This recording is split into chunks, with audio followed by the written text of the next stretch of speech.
एक क्वेश्चन है, if A is equal to matrix 2 1 3 4 then find A inverse. यानी कहने का मतलब है यदि A बराबर आप व्यू दिया है 2 1 3 4 दिया है तब आप A इनवर्स ज्ञात करते हैं। ठीक है, ज्ञात करेंगे।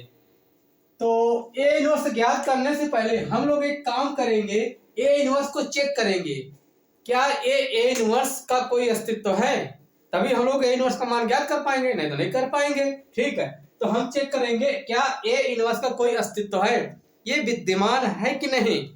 तो इसको चेक करने के लिए हमें क्या करना पड़ेगा, जो आपको मैट्रिक्स दिया है, जो आपको आव्यूह दिया है, इस आव्यूह का हम लोग निकालेंगे माड। क्या निकालेंगे? माड। माड निकालने के बाद यदि माड का मान 0 आता है तब A इनवर्स का कोई अस्तित्व नहीं होगा। अगर 0 के सिवा कुछ और आया तो A इनवर्स का अस्तित्व होगा, ये विद्यमान होगा। तो आइए हम लोग करते हैं। ठीक है, चलिए। तो आपको दिया है सबसे पहले A is equal to matrix, क्या दिया है बेटा? 2 1 3 4, इतना आपको दिया है। तो हम लोग यहां से क्या करेंगे, सबसे पहले माड निकालेंगे। तो 2 इंटू 4 लिखेंगे। मैट्रिक्स में क्या होता है? Cross multiplication. जब आपका आव्यूह साइज, मैट्रिक्स साइज क्या हो? 2/2 के रूप में ना। देखो ये 2 इंटू 4 हुआ, माइनस लिखेंगे आप 3 इंटू 1 लिखेंगे। ठीक है, आगे हम लोग करते हैं। Mod of A is equal to 2 4 8, ये होगा आपके यहां से 3 हुआ। Mod of A is equal to होगा आपके यहां से 5 हुआ। अब आप ये बताइए प्यारे मित्रों, अब आप ये बताइए क्या माड ऑफ A का मान 0 आया है? 0 नहीं आया है, तो इसका मतलब है इसका अस्तित्व है, ये विद्यमान है, ये एग्जिस्ट है ना। अगर 0 आता तो फिर विद्यमान ना होता। ठीक है, आइए करते हैं आगे। तो लिखेंगे सिंस, यानी चूंकि mod of A is not equal to 0, तो सो देयरफॉर, इसलिए लिखेंगे आप A इनवर्स, क्या लिखेंगे?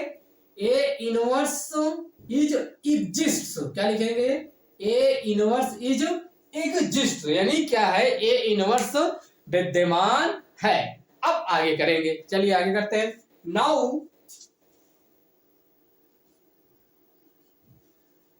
क्या होगा? नाउ जो आपको आव्यूह दिया गया है, इस आव्यूह के अंतर्गत आपको दिया है एलिमेंट्स, यानी अवयव दिया। देखो ये आव्यूह है, आव्यूह के अंतर क्या है? 1 2 3 4 एलिमेंट्स है, यानी कि अवयव है। तो हम लोग निकालेंगे कोफैक्टर्स, यानी कि सहगुणनखंड, सहगुणनखंडज भी कह सकते हो। ठीक है, तो लिखेंगे आप कोफैक्टर्स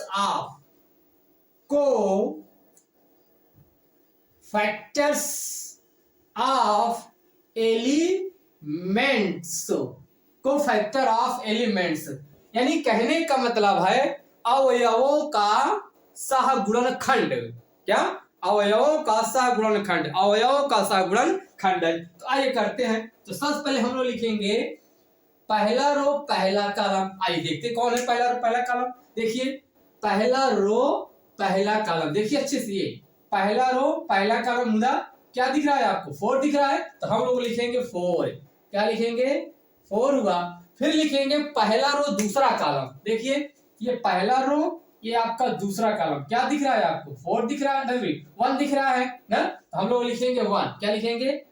पहला रो दूसरा कॉलम। फिर से आप देखिए, देखो पहला रो दूसरा कॉलम आपको दिखा 1, क्या दिखा आपको? 1। तो यहाँ पर लिखेंगे -1। -1 क्यों लिखेंगे? क्योंकि जो आपका पहला रो दूसरा कॉलम होता है माइनस होता है, इसलिए। ठीक है, अगला करते हैं। दूसरा रो पहला कॉलम, क्या लिखेंगे? दूसरा रो पहला कॉलम। अब आप देखिए ये आपका, देखो दूसरा रो, देखो ये देखो ये दूसरा रो, ये पहला कॉलम, आपका क्या बच रहा है? 3, तो हम लोग लिखेंगे 3। लेकिन 3 तो लिखेंगे, एक चीज और लिखेंगे, -3 लिखेंगे। -3 क्यों लिखेंगे? क्योंकि दूसरा रो पहला कॉलम हमेशा माइनस में होता है। ठीक, अब हम लिखेंगे आप पहला रो, दूसरा रो दूसरा कॉलम ना। तो दूसरा रो, देखो ये दूसरा रो दूसरा कॉलम, बचा क्या?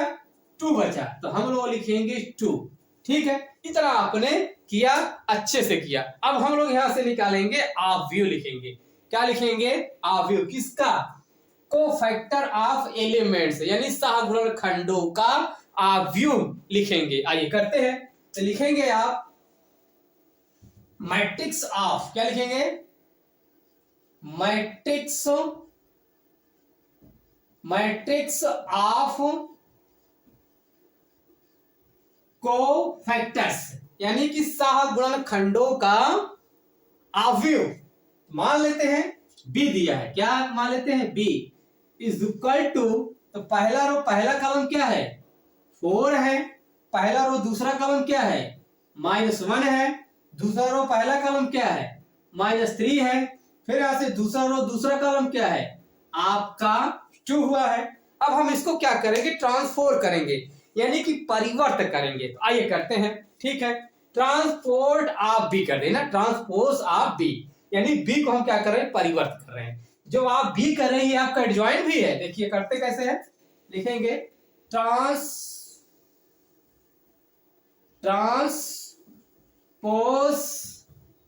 ऑफ मैट्रिक्स बी लिख लो। क्या रूल? मैट्रिक्स बी, क्योंकि हम लोग क्या करें? बी टी ऐसे लिख सकते हो ना।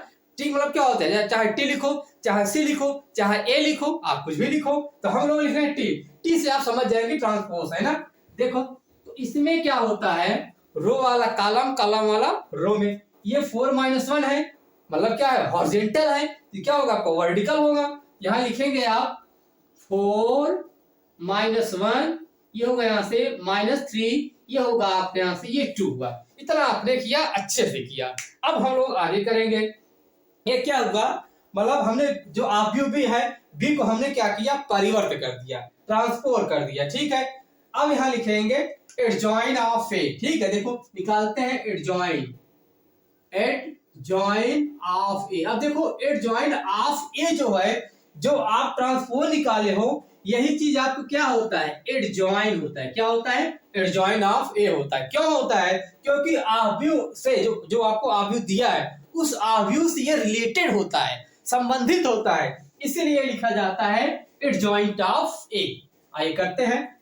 तो लिख लेते हैं एक बार और, कोई दिक्कत नहीं। यहां से लिखेंगे 4, फिर -1, फिर लिखते हैं -3, ये हो गया भाई साहब आपका 2 हुआ। ठीक है, अब हम निकालेंगे ए इनवर्स। अब चूंकि हमें पता है since A inverse is equal to, formula आपका क्या होता है? फार्मूला होता है 1 upon mod of A into होता है साहब आपका एडजॉइंट ऑफ ए होता है। क्या होता है? एडजॉइंट ऑफ ए। अभी आपने निकाला, देखो एडजॉइंट ऑफ ए निकाला। हम यही मान क्या कर दें? रख देते, लिखते हैं so therefore A inverse is equal to. अब आप ये बताइए, आपने मॉड ऑफ ए का मान क्या निकाला था? ये निकाला था 5। तो हम लोग लिखेंगे 5। क्या लिखेंगे? अपान होगा 5।